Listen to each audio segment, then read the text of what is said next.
Our panel is ready to delve into Indigenous engagement in sport, and I might ask, well, I'll ask them up one at a time, but just give you a little bit of a background of some of the people that you'll be hearing today. First person I'd like to introduce is Harry Miller Jr.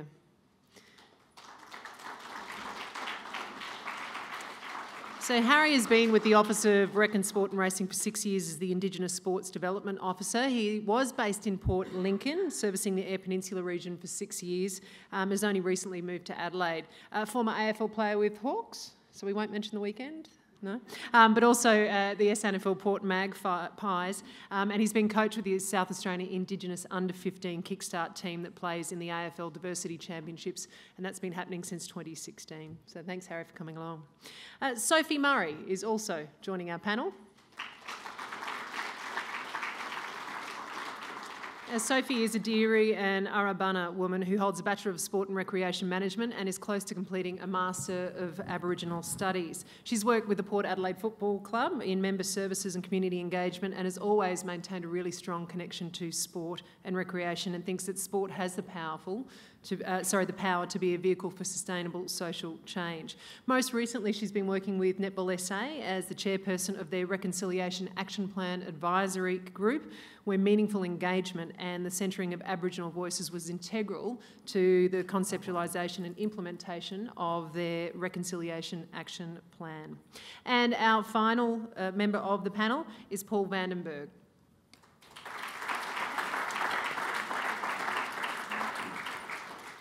Paul's goals are to continue to promote a sense of identity and pride in language and country and for the long-term positive health and wellbeing outcomes of the Aboriginal people. He believes that a stable home is that platform for a positive outcome and with right supports and partnerships can lead to a healthier life that is full of choices and further education opportunities with meaningful long-term employment. And currently, he's the Director of Aboriginal Programs for the Port Adelaide Football Club.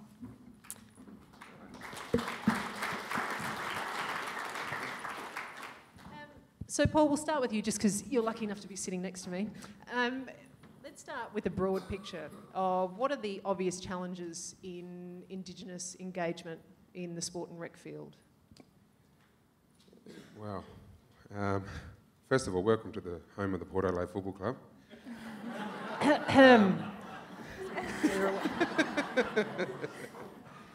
Can you repeat the question? Okay, well, how about, look, let's flip it on its head, yeah. All right? What are the starting points then to engage with Indigenous communities in sport and recreation? Yeah, I would say straight off the bat is undertaking some sort of cultural awareness workshop. It's something that we've actually grown in our programs, especially when you talked earlier, just before, about what my goals are. My goals are to get Aboriginal and Torres Strait Islanders young people not only just to get through school, I think that's just one part of it. It's that transition. What's that next phase for them? And we've been talking to a lot of our sponsors at the club about taking on some of our young people out of our programs. We feel like we've done a really good job in building these young people up to have confidence and instilling that into them so they actually feel like they can actually go into the workforce and have a meaningful career in whatever chosen industry that they want to go in. So part of that process, though, we had employers that actually really wanted to take that responsibility on or go down the path of Indigenous employment, but they just didn't know how to go about it. And I guess the first step for us was actually developing and implementing a Aboriginal cultural awareness program, which sort of had a little bit of mentoring on the back end of that, and then just keeping them engaged. So for me, I would say first and foremost would be, undertaking good cultural awareness workshops. I just feel like there's some workshops out there that probably don't fit your needs, and I think it's good that you actually do some research around some people that are actually delivering some good stuff. Well, then what does make a good cultural awareness workshop, and how would we know? Yeah, another good question. It's difficult, I understand that. Sometimes it's a bit of trial and error. I think what we've been able to do is actually tailor it to each of the organisations. So we're certainly happy to take on that responsibility and task for organisations. But if I give you an example of SA Water, just undertaken a huge cultural awareness for all 2,500 staff across the state, which is really exciting for us, but their interest lies in land management. So how do we tailor then our cultural awareness to what their goals are and why land is such an important part to Aboriginal people. So, yeah. So, Harry, what about you? I mean, you worked with the Office of Rec and Sport and Racing for 6 years over on Eyre Peninsula as well. What would be a starting point for you?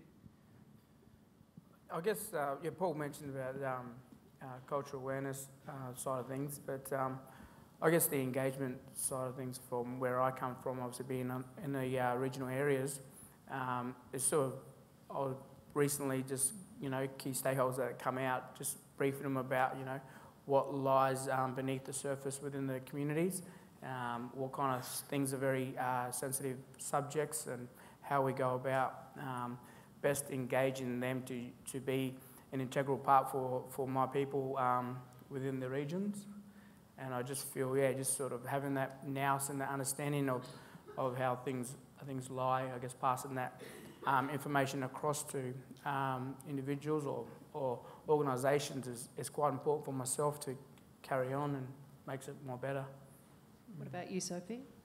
I suppose for us, one thing that was very important was the community consultation, so extending on that idea of knowing who the people are that you're working with.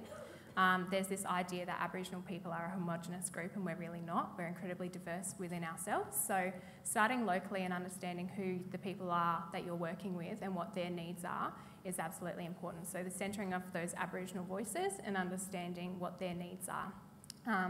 I feel like if you don't centre those voices, then you're not actually going to be servicing them, and any kind of programs or engagement you do is going to be coming from a potentially unsafe or even colonising perspective. So that education that you do through those cultural safety programs and then the centering of Aboriginal voices of the people who you are working with, I think is incredibly important to those processes. So is it fair to say then, looking at, say, a community group or a sport or activity that you have, that you think, right, well, I'm just going to roll this out, won't work because you have to get that individual understanding of the communities that you're going into? Yeah, absolutely. So we'll all experience different intersectionalities, and I've heard that word be used today as well, which is really great. So understanding that people's needs vary depending on their standpoints, I suppose. So people living regional and remote in sport are going to have very different needs to those in the city. Sometimes those issues are accessibility, so travelling really long distances to compete. Sometimes it's about the equipment that they're using, and other times it's about finances. So understanding what the needs are at those areas, those local points, I think is really important. Do those individual points also extend to the types of sports and types of activities that a community would engage in more readily? Does that make sense? Paul, can you comment on that? As a former basketballer, Aussie rules the roost here in South Australia. So I think it's, for me, I found that for us, Aussie rules has been our real vehicle. But what we do like, especially when we deliver some of our carnivals, is the diversity of bringing in different sports. I think that's really important to give our young Aboriginal and Torres Strait Islander students an opportunity to experience something else. We've just been talking to, I don't know if Josh is here, but One Culture, which is obviously a soccer program, and I think that would be quite engaging for Aboriginal young people to get involved in that. So I think it'd be great to just offer just the opportunity to try that out would be great. We've been seeing a lot about young girls, women, female athletes now delving into AFL, even though they have been playing football, but now AFLW is so big and there's been such a big uptake. Are Indigenous communities and their women and girls playing this sport, or are there gender issues to be aware of as well? Yeah, and I think that's a bit of part of the cultural awareness that you undertake. In our communities, Australian rules is seen as a male sport. It's seen as men's business as such. And it's taken a while for us to sort of change that mindset with a lot of our elders, the men particularly. But what we do know is a lot of our girl cousins, and Harry and I are related, we've got the same family, and we always knew that our girl cousins were kicking the footy right alongside of us. It's a sport that we felt was needed, especially in our remote communities, and the talent in those remote communities is pretty well untapped. I think one of the proud moments this year for me at the club is the establishment of the first ever Aboriginal Women's AFL Academy in the AFL for us. So whilst we don't have a team in the AFL, we certainly feel like from a grassroots level we're doing fantastic things. And then the Aboriginal Power Cup, which is in its 11th year, has always had women in it. So even last year we had 54% of them out of 428 were young girls. So for us, we've always felt like we're pretty inclusive of women and know that Australian rules is played within our communities. So yeah, it's been a great journey so far. Sophie, you've most recently been working with Netball SA. Where does that sport and other, say, what a lot of us might consider more traditional women's sport, female sports, fit in Indigenous communities? So netball's a pretty large sport for Aboriginal and Torres Strait Islander women, particularly in kind of more regional areas. So there's very long established netballing clubs in the West Coast. And there's also a lot in Port Adelaide areas as well. So where we do find higher populations of Aboriginal and Torres Strait Islander peoples, we do see large numbers of women playing netball. So it is a very popular sport, but we're obviously trying to increase our inclusion and diversity within netball as well. So one way in which we've been doing that is through the Reconciliation Action Plan that we've just implemented.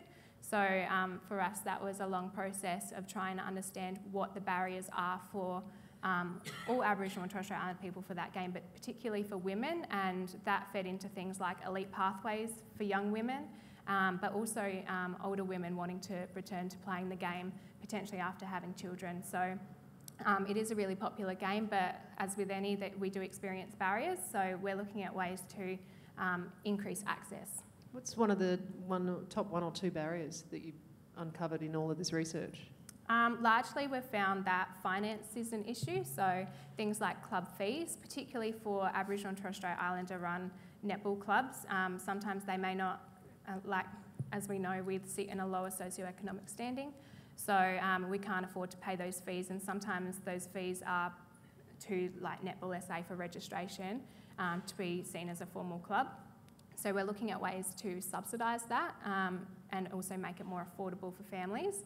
The other one is always things like accessibility for regional remote. So the long distances travelled combined with transport and then family commitments because obviously extended responsibility plays into our culture.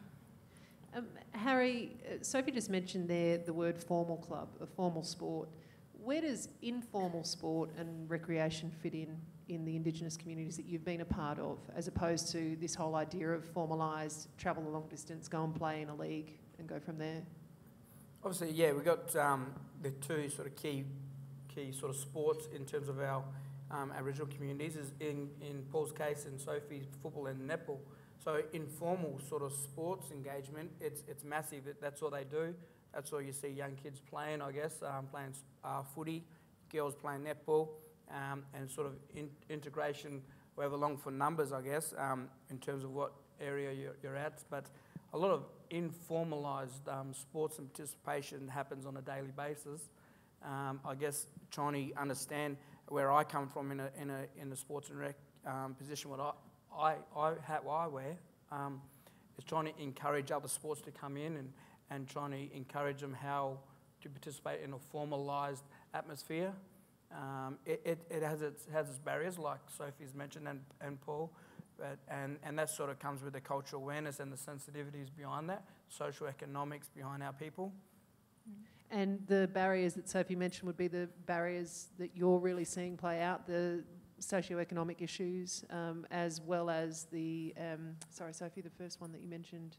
Yeah, the financial with socioeconomic and the accessibility. Yeah. So are they the same sort of barriers? Yeah, for sure. And I think, like we've mentioned, the importance of cultural awareness and cultural safety, and that actually feeds into understanding the barriers and how to overcome those barriers.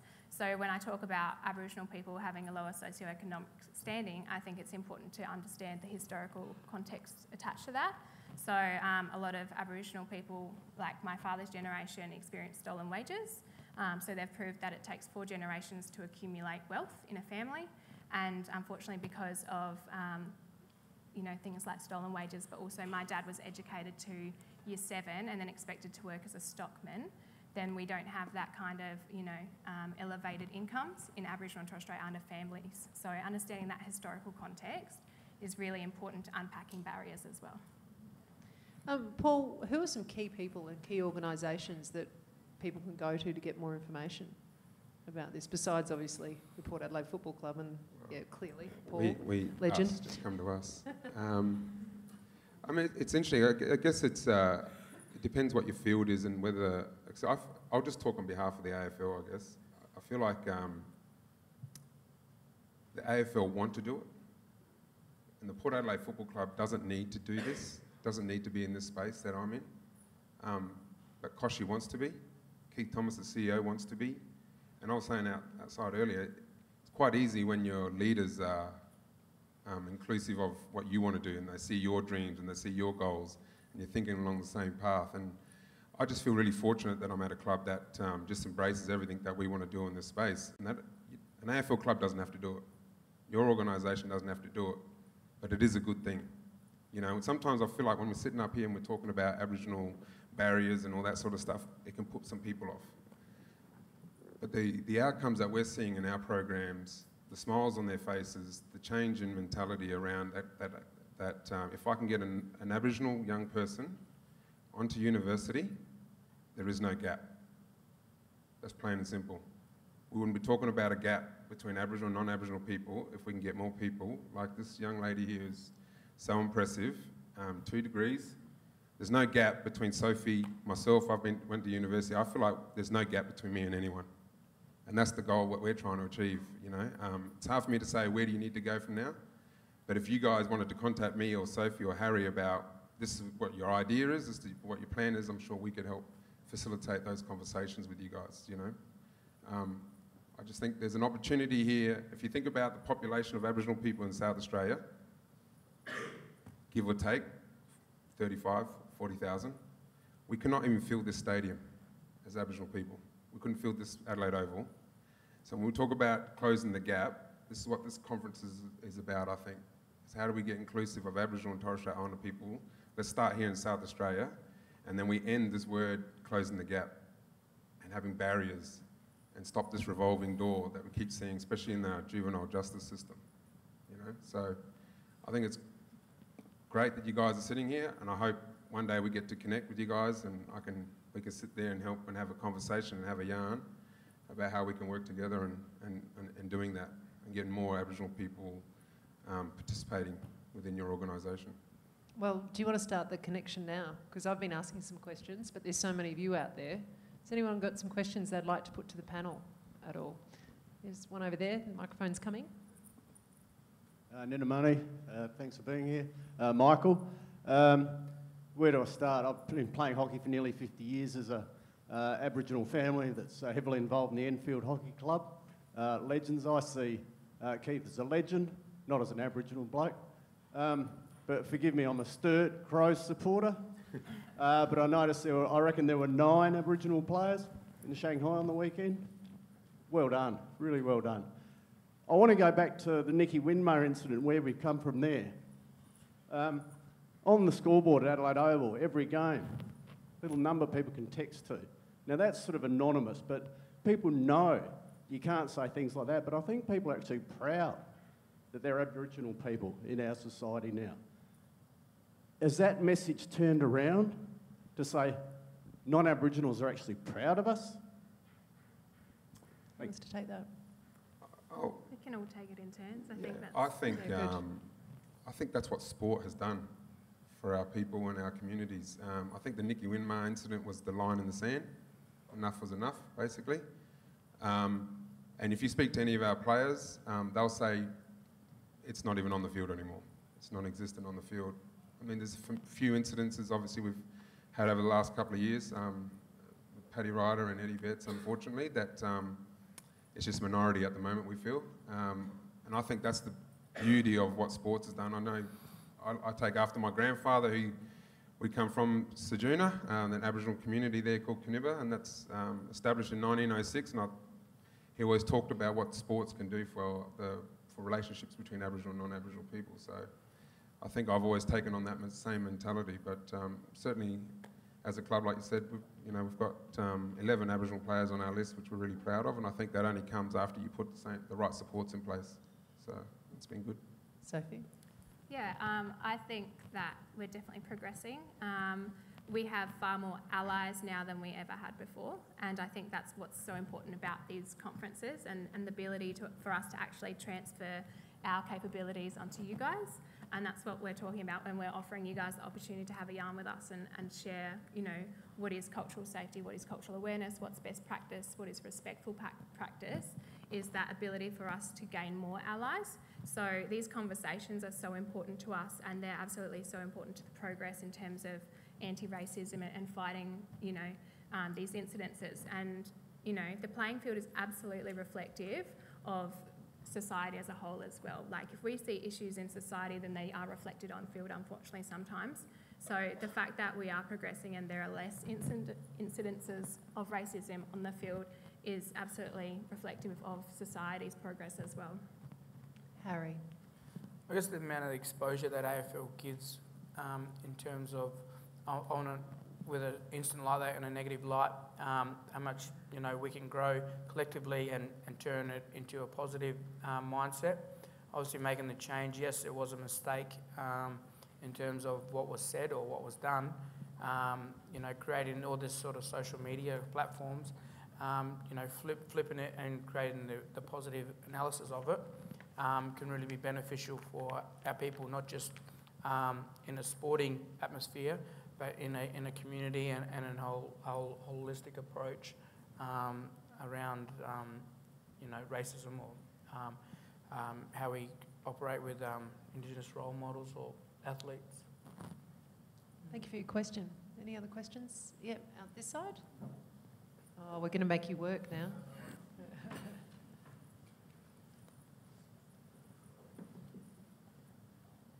Thanks. I guess to all of you up there, just looking back at the other guests we had earlier, I think it was Carmel from Victoria talking about multicultural youth issues. Do we have a lot of similarities with Indigenous youth in that space from an informal sense, having enough recreation spaces, enough inclusivity for them to participate comfortably, safely, without prejudice in those spaces? And what can we do, I suppose, to, if it is a barrier or an issue, how can people here or outside of here help make the Indigenous youth feel more, I suppose, inclusive in those areas and spaces? Sophie? So Paulie wasn't here earlier for this one, but broadly the discussion was about informal sports and the idea that there are prejudices of seeing our youth, I suppose, play these informal sports in recreational areas, and the prejudices and assumptions people bring to that when they see them being played, whether that's a risk for people. So I suppose one issue we've seen this year, which is reflective of that, is Melbourne's idea of gangs and the gang mentality that, whenever you see people of colour travelling in groups, there's this assumption that they're a gang. And gang is actually a very racialised term. It's actually only usually used in, senses when you're talking about people of colour. So, but bringing it back to your question, yes, the issues are similar in that we do have a lot of our youth engaging in informal sports, and they do, use a lot of the recreational facilities around Adelaide, and they still are seen to be dangerous. So that's something that we are working to change, and that's part of the greater societal change of having these conversations again, and changing the stereotypes and the assumptions about, people moving in groups. And quite often our mob will move in groups for their own safety. And that's because if you see someone alone and there's unfortunately a crime within that area, they're automatically accused. So for our mob, sometimes it's safer for them to move in groups, but unfortunately then that also attracts the other stereotypes and prejudices. So I do think that there's more work to be done in that space, but that's part of the larger conversations that we have around racial prejudice as well. So moving forward in terms of making these spaces more safe, I've actually been involved with the Adelaide City Council about what kind of lighting do we provide to these spaces, how do we make them safer at night, also what programs can we run. Some of my earliest work in sport and recreation was actually working at Peachy Road, so providing community coaching to these children. So they may act informally, but who's there facilitating these games and things like that, these sports. And also then that feeds into other issues like accessibility. So can we have these mobile groups providing access to sports and providing that equipment? So there's ways that we can work together as a community to change the idea around those assumptions about, our young people moving in groups, but also the safety of those areas where they're playing and the equipment that they're using as well. So I hope that answers the question. Paul, Thanks. she answered it, didn't she? You're just nodding at me going. Yeah, she pretty much nailed it. The only thing I would probably add is we don't want you to change your culture. We don't want you to change anything about how you go about doing your business. I think what I talk to organisations and groups and sporting clubs is about, is there an opportunity to employ someone in a senior position or a leadership position where they feel there's a sense of comfort, So it's not changing anything that you do. It's just about whether you can be inclusive of having someone, like I said, as a supervisor. I feel like because there's so many Aboriginal staff at Port Adelaide Football Club, our students feel really comfortable just, honestly, if you see them, so we have our boys' academy on Tuesday, our girls' academy on Thursday, they'll walk through our office like they own the place, it's how comfortable they feel, because we're sitting there, and I just think that makes a little bit of a difference. Even Westfield Shopping Centre, they came to me talking about, Aboriginal young people running amok in the Westfield. How about employing some Aboriginal security guards? SAPOL is probably the biggest one of those SAPOLs in here, but SAPOL, we don't trust you, but all I'm just saying is what they've been doing and trying to implement is having Aboriginal community constables. So now you're starting to see the relationship slowly building towards this trust process, so that's what I would say. Sophie spoke about some work with the Adelaide City Council. You've just spoken, Paul. Harry, you spent 6 years out on the Eyre Peninsula. Is there anything that you need to take into consideration in the regions to be able to make this informal sport and activity more welcoming and more inclusive for all? I think, firstly, 6 years is pretty kind. I've spent most of my life out there. Obviously 6 years in the role, I guess, but in terms of I'm not really sure. I think the question was answered pretty well, but in terms of creating a more of a multicultural feel, or more atmosphere in the community, I guess it's small, so we all sort of seem to get along pretty well, and it's a lot different. Like Ild said, we're a diverse culture as well, but we need to get along with as much people as we can to try and make things easier. It's minority for all sometimes out there, but I guess growing up as a young kid into sort of today's life, I've had many friends of different nationalities, which in my space was pretty comfortable and easy for myself. We're just about out of time. Has anyone got a final question? Otherwise, I'll get down the front here.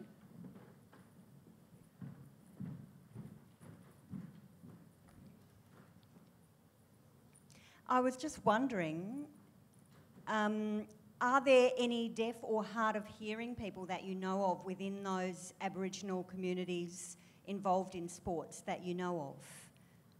I just wondered whether you knew of any deaf or hard of hearing Aboriginal people involved in sports. Yeah, I'll answer that.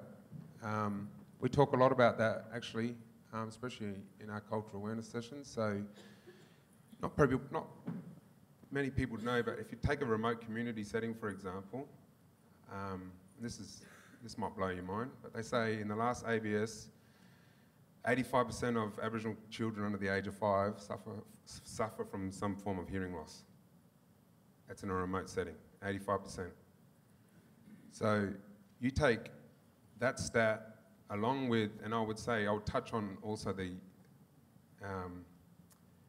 way that Aboriginal people communicate, and if you've had experience with especially young Aboriginal children, you'll notice that there's a shameness or a shyness about them. They don't make eye contact.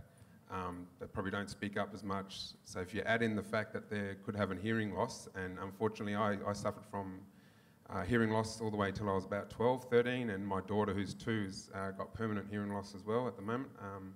So it's a big issue in our community still, and I feel like I've lived a pretty healthy life. I've provided pretty well in terms of the environment that I've tried to create it, but it's still a big issue amongst Aboriginal communities, especially from the fluid having grommets and tubes, which has always been my biggest nightmare. Now having to go through that with your daughter, it's quite confronting, but the work that we're doing in remote communities certainly is to encourage these young peoples to go along and actually have some more health checks, so it's that preventative stuff, so trying to get the young peoples into the health services and doctors, which is obviously a real challenge for government to try and provide that. And then how do we make them feel inclusive as possible? And that's whether you're walking around with one of the mics that you wear as part of a necklace. You've got surround sounds built in the environments that you've got them operating out of, where they feel safe and comfortable to be able to talk. So unfortunately, it's a really big issue in our community, and it just contributes to some of the challenges that we face, I guess, when we're trying to deliver some of our programs. Yeah, so glue ear is a massive problem in regional remote, as Paul has been saying. And there's actually sport and recreation programs to target that these days. So in my hometown, I suppose, of Maree, they actually have a swimming pool, and they use that for both a school incentive but also a health incentive. So if the children there don't go to school, they don't get access to the pool. And if they get access to the pool, it actually fixes their glue ear a lot as well, because it clears them out. So there's a lot of hearing impaired Aboriginal children, but what they're doing is now linking it to educational programs, physical education, and then of course it's got the greater health outcomes to improve their hearing as well. So there are ways that, these programs are targeting, 3 different areas. So the intersectionalities in terms of inclusion and diversity, and making sure that sport's accessible, but also people are getting greater health outcomes from these as well. Like so many speakers and panellists that we've heard from, we could continue this discussion more and more, but unfortunately time is away from us. I'm just wondering if I can get a line or one thing from each of you that you would really like everybody to take away from the last half hour or so. Harry, do you want to start? I guess you guys offer a lot of experience, skill, and in your certain fields. I guess providing your time, and whether it's in a work atmosphere or in a voluntary space, highly encourage you to be involved as much as you can with our people, because the more engagement that we do have with the wider world, I guess it will only benefit for the future and for our people going forward. If any of you guys want to get involved and increase Indigenous engagement in your particular area, I highly encourage you to have a yarn with anyone who's gone on that journey themselves. So you don't necessarily always need to go to an Aboriginal or Torres Strait Islander person specifically, but go to an organisation that does engage well with Aboriginal and Torres Strait Islander people, because it's all about sharing this responsibility. We can't take on the responsibility of creating this change by ourselves, so we definitely want your help and you guys to collaborate with each other as well. Not much, just to say I'd love to connect with you guys and see if we can do some great stuff in the future. Thank you for having us. Please put your hands together. Harry Miller, Sophie Murray and Paul Vandenbergh.